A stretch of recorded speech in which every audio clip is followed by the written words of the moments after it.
Hey, it is your buddy, Peace and Harmony with you here today. Much love going out to all the beautiful empowered harmonizers. And we're zooming in and focusing in a little bit more in depth in terms of understanding the role, the objective, the dynamic of scapegoating, especially with someone who is narcissistic, someone who is overly critical, overly withdrawing of attention, support, communication.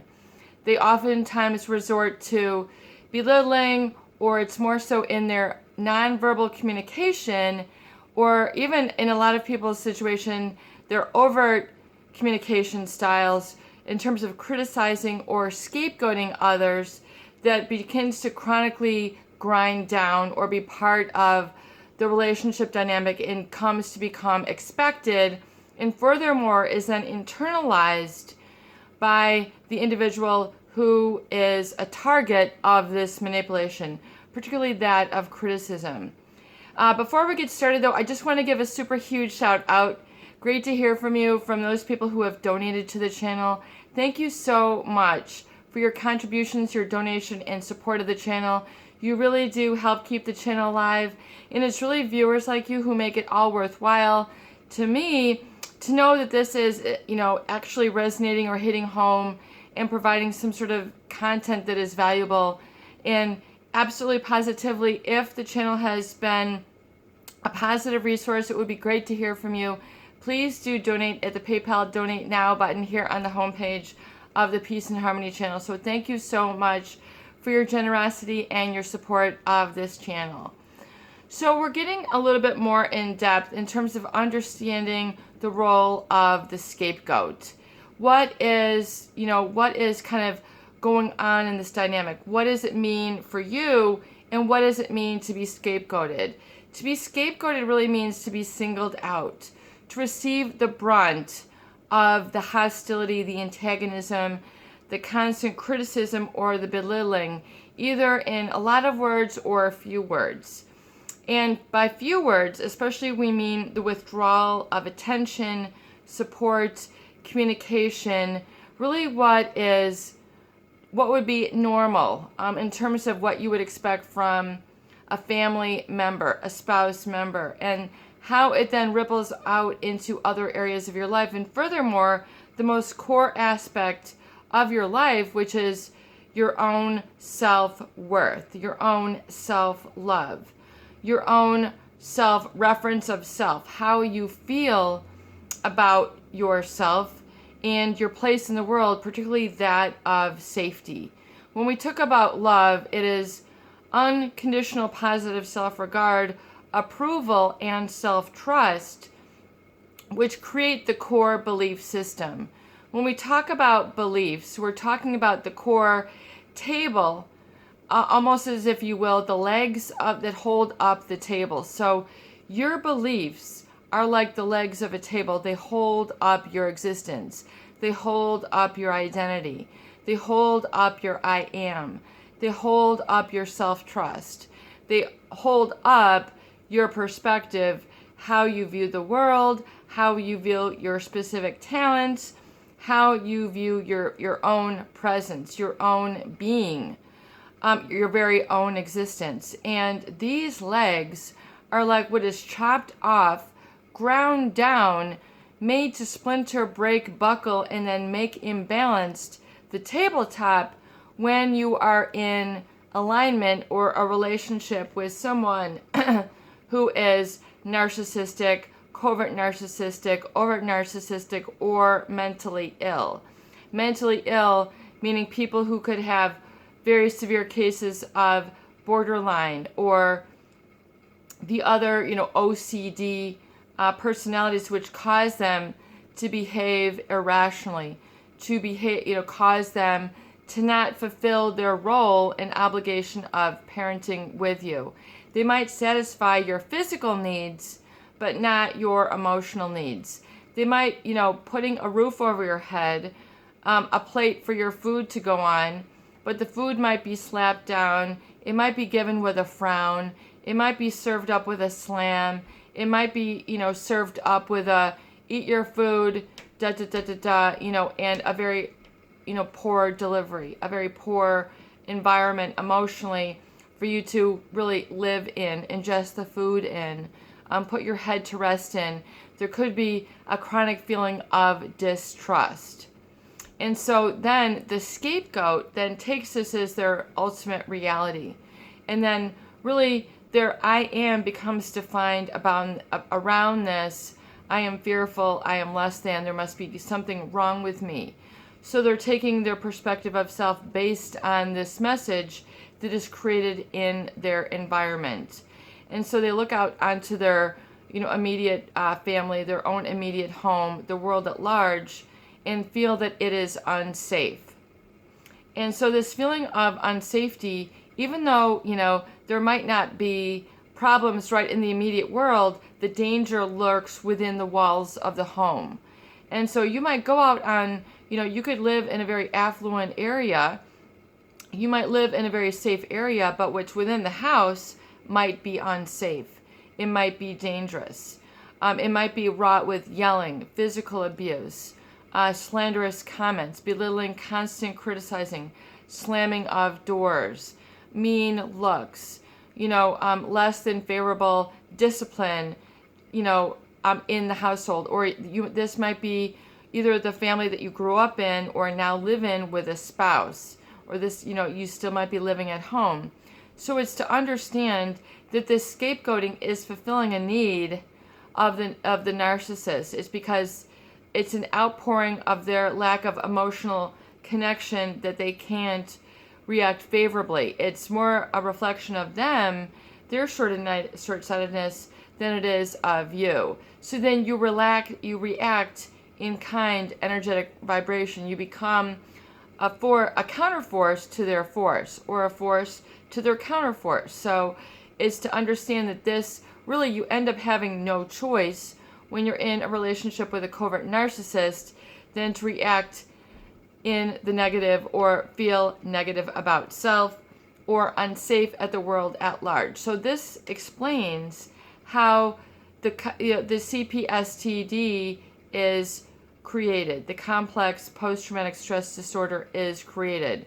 If you feel unsafe, you have a lack of trust, not only of other people, but of self. And that then this ripples out into the world at large. So there's a lack of trust in the world. Life feels unsafe. It feels very uncomfortable. You feel very unworthy. You don't pursue the training. You don't pursue the class. You don't pursue the relationships. You don't go to the party. You don't go to the church. You don't go to the barbecue. You don't go to the graduate program. You don't go to the job. You end up, then by default relating to the wrong crowd. The I am becomes more pronounced. I am badass. I am a troublemaker. I am, living in the streets, or whatever it is that ends up happening as a result. You begin by default, meaning, by not deciding in or feeling the positive I am, by default, you begin associated with the wrong crowd, the wrong relationship. And it's to furthermore, but understand though that the scapegoat, the reason why you're not feeling comfortable is because, there's a feeling of lack of trust and safety. Being uncomfortable becomes your new normal. And it's to understand that the criticism or lack of support is to understand that this is a manipulation. It is not a functional relationship. So if you've been scapegoated or constantly criticized, it's to understand that this is not about you, it's about being manipulated. Criticism is a manipulation to control others, to keeping them down. And it's a tactic for other people to get them what they need. And it's really kind of a circumventing of reality. So circumventing meaning to go around. So they're not in a functional relationship. This is a dysfunctional relationship when you're in a relationship, meaning there cannot be a positive function in the relationship. It is not working. It is not following the law of positive reciprocity. I do good and I'm given a pat on the back. It's more like I do good and you're getting a slap on the kahunas, or you're getting a slap in the face, or you're getting scolded or told that it's not good enough, or just flat out ignored. One of the most painful, really, aspects of a covert narcissist relationship is that you go unattended to, unacknowledged, unvalidated, unseen. So this is why people oftentimes feel, they might say, I feel invisible. I was not, there's this huge gap in this rift. So then you overcompensate, oftentimes by becoming a rebel, is because you need to fill up space and, emotionally. So you end up rebelling. You end up delivering, the emotional punch, self-sabotaging, turning things in other words, to manifest the pain and make visible the pain that you can't see. So it's, when we talk about people who are then self-injurious, the anorexic, the bulimia, the self-cutters, the sort of people who are addicted to, driving themselves down the wrong path, negative early direction thinking, is because they're trying to act out or make visible or make manifest and then communicate and discuss, kind of remove the area of pain from which they're coming from. They need to express and sort of get out the pain that they are in from this treatment. So that's the cause that has created the effect. So it's to understand then the cause then is becoming externalized to you. It's to realize then, the role of manipulation. So it is to understand, to take back power is then to take back a new cause. It's to see that the cause was outside of you and how you reacted was how you adapted. So it's to see the cause that is outside of you, not within you, and to understand in healing is that you have the safety, security, and serenity and the actual cause of your own responsibility, and your feeling in life is within. It is that shift, that locus of control that is so crucial to identify and locate within, that you create the positive, especially that of safety, self-trust, self-reliance, which is a radical self-love, which is unconditional, which is the important thing to being able to have healing and empowerment. But furthermore, not only empowerment, but it is to have the ability to then take your life to the next level, is coming from that feeling of safety, to feel that you can trust yourself. But you need to come to a feeling of safety and give yourself that gift, so you can then begin to develop the positive I am, the positive identity, and then furthermore, from this, then be able to confront the narcissist in your life and to tell them, go hit the bricks, go hit the road, I am out of here, or whatever it is you need to communicate. We had a great viewer question that asked, why is it so difficult for me to confront the narcissist? Why is it so difficult? Well, there you go. If you are not used to feeling comfortable, safe, and trusting of self, then of course you're going to feel uncomfortable communicating, because you're not comfortable communicating. You're not used to having comfort in your life. You are used to having discomfort in your life. You're used to this other person and every other person controlling how you feel. You are not used to commanding how you feel. You're not used to that radical, autonomy. You're not used to that radical feeling of comfort. You're not used to radical self-reliance. You're not used to radical peace. You're not used to radical serenity. You're not used to radical self-trust.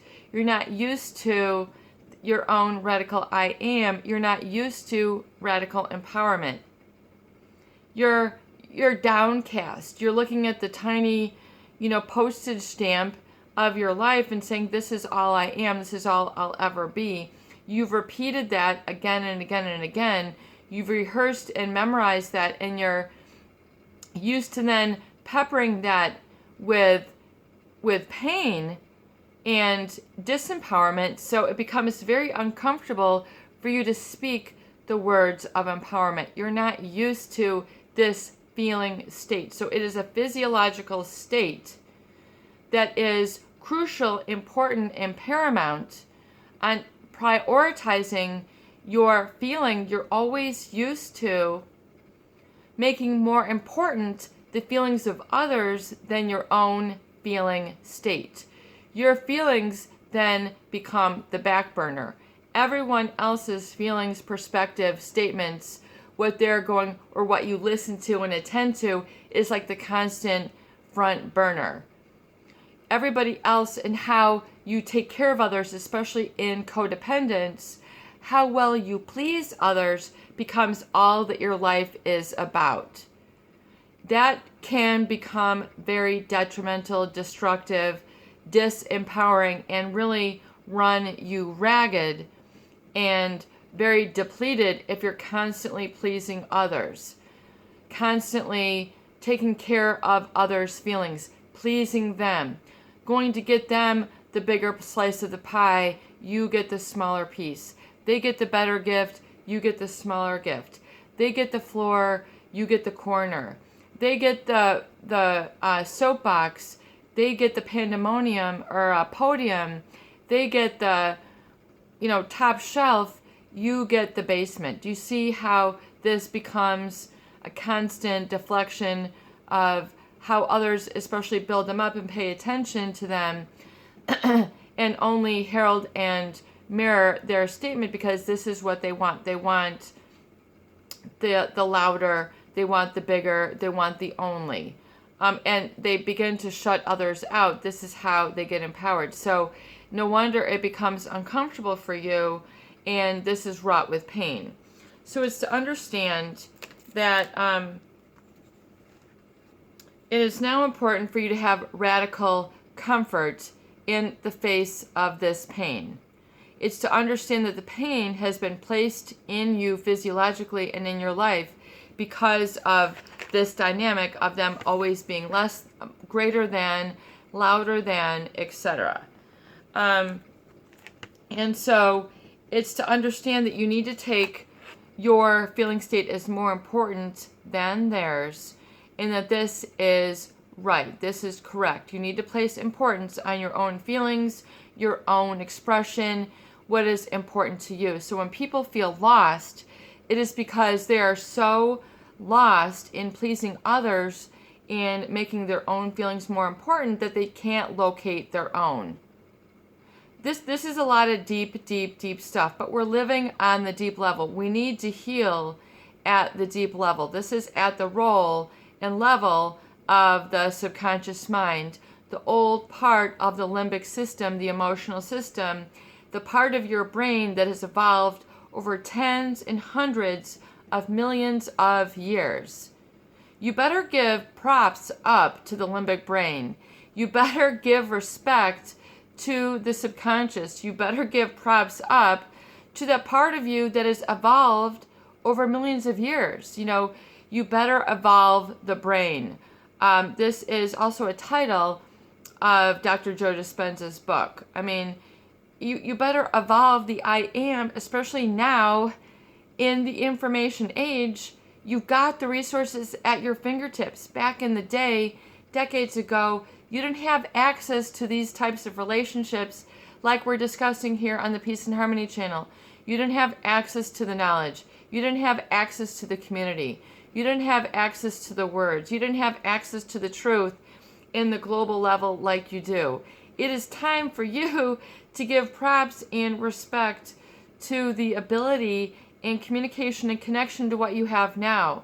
This is like, you have to understand that the field of diamonds is outside your back door, on your phone, on your tablet, on your smart TV. It is time for you to give props up and acknowledge and validate the perspective that you can create and be a co-creator with and choose your reality versus have a reality of default, which is the feeling state that is given you and bestowed on you by a hypercritical individual who is acting out of pronouncement and really ignoramus, what's another, lack of emotional intelligence, shall we say, in the positive sense. And it is to understand why you aren't independent or able to communicate, or why you are scapegoated.